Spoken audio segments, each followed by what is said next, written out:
माननीय सदस्य श्री कपिल सिब्बल जी। Thank you very much अध्यक्ष महोदय कि आपने मुझे मौका दिया इस चर्चा में भाग लेने का। बहुत कुछ बातें सदन में ऑलरेडी कही जा चुकी हैं, तो मैं दोहराऊंगा नहीं, कुछ चंद बातें आपके सामने रखूंगा। पहली तो बात यह है कि जो वंदे मातरम का हिस्टोरिकल कॉन्टेक्स्ट है उसको हमें समझने की जरूरत है। आनंद मठ लिखा क्यों गया था और इसके पीछे जो कॉन्टेक्स्ट है वो ये है कि 1770 में बंगाल में फैमिन हुआ, और जब फैमिन हुआ 1770 में तो निश्चित रूप से जो खाद्यान्न था वो किसानों के लिए उनको मिलना चाहिए था, लेकिन वो मिला नहीं। और जो कॉलोनियल सरकार थी उन्होंने वो खाद्यान्न खुद अपने ट्रूप्स के लिए भेज दिया, और जो होर्डर्स थे वो अपनी खाद्यान्न को होर्ड करने लगे, प्राइसेस बढ़ गई, तो 10 million people in Bengal died in the famine. That is the context in which Anand Math was written.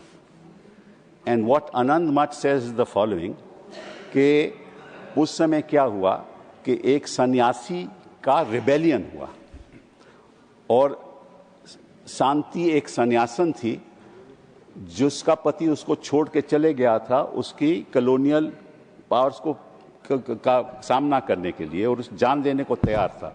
तो शांति एक औरत थी जिसने अपने भेष बदला और एक आदमी के पुरुष का भेष लेकर वो अपने हस्बैंड को ढूंढने गई। वहां जब उसको मिला तो हस्बैंड तो छोड़ के चले गया था, उन्होंने क्या अब तो हम मिल गए हैं, चल इकट्ठा लड़ाई लड़ते हैं। और इकट्ठा लड़ाई किसके लड़ते हैं? जो अत्याचार करता है। तो उन्होंने दोनों ने अपनी जान दे दी। ये आनंद मठ की कहानी है। ये किसी को आज सदन में किसी ने रखी नहीं।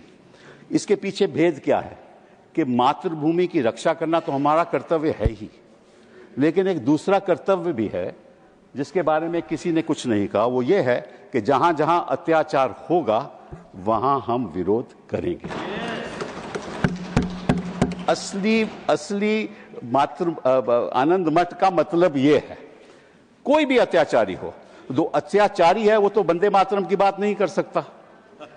जिसके खिलाफ अत्याचार हो वही वंदे मातरम की बात करेगा। सही है, बात तो यही है ना, ठीक है ना, चाहे वो कहीं भी हो।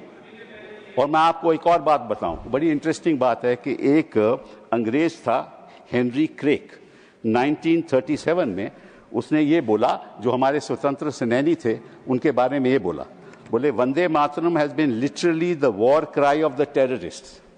क्या मतलब था कि जो वहां लड़ाई लड़ रहे थे कॉलोनियल पावर के खिलाफ, उनको टेररिस्ट बुलाया गया। क्यों बुलाया गया?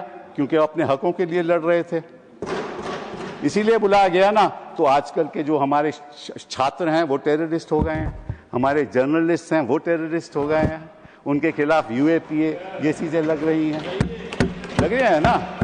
तो उनकी लड़ाई कौन लड़ेगा? सत्ता पक्ष के लोग तो लड़ नहीं सकते। तो जो अचंभे की बात यह है कि ये वंदे मातरम की बात करते हैं जब हमें वंदे मातरम की बात करनी चाहिए। वंदे मातरम तो हमें चिल्लाना चाहिए ना। इनका क्या हक है? ये तो अत्याचार रोज करते हैं, जनता के ऊपर रोज करते हैं ये अत्याचार, इनका क्या हक है?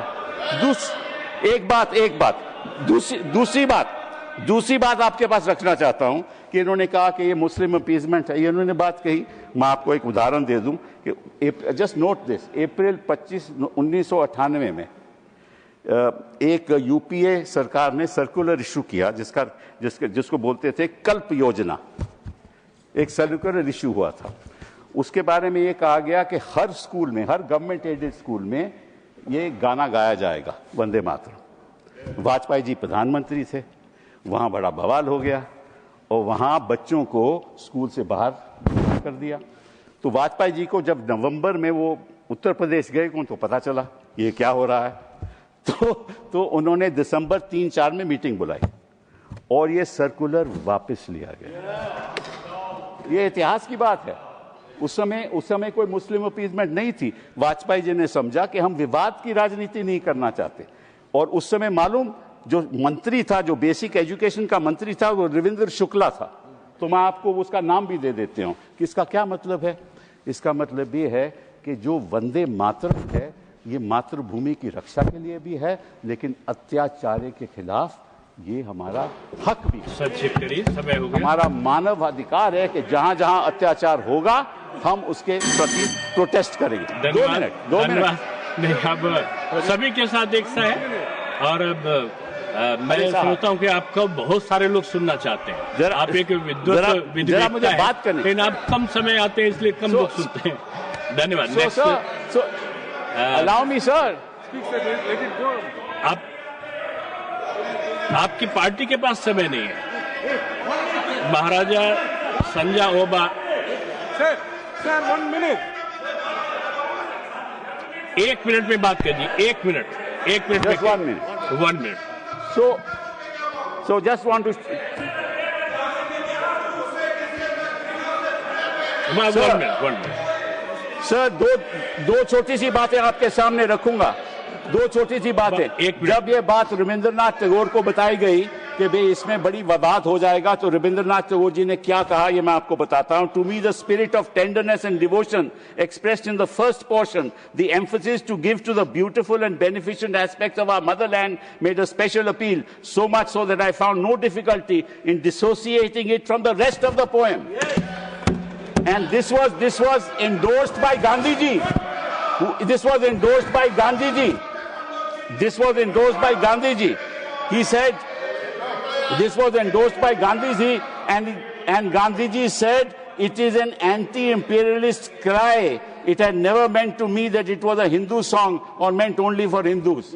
This is what Gandhi ji said. And he said, these are evil days that have come in this country. So the point is, sir, the point is just one sentence, sir. One sentence. This was a movement against the partition of Bengal. Now you are partitioning the minds of this country.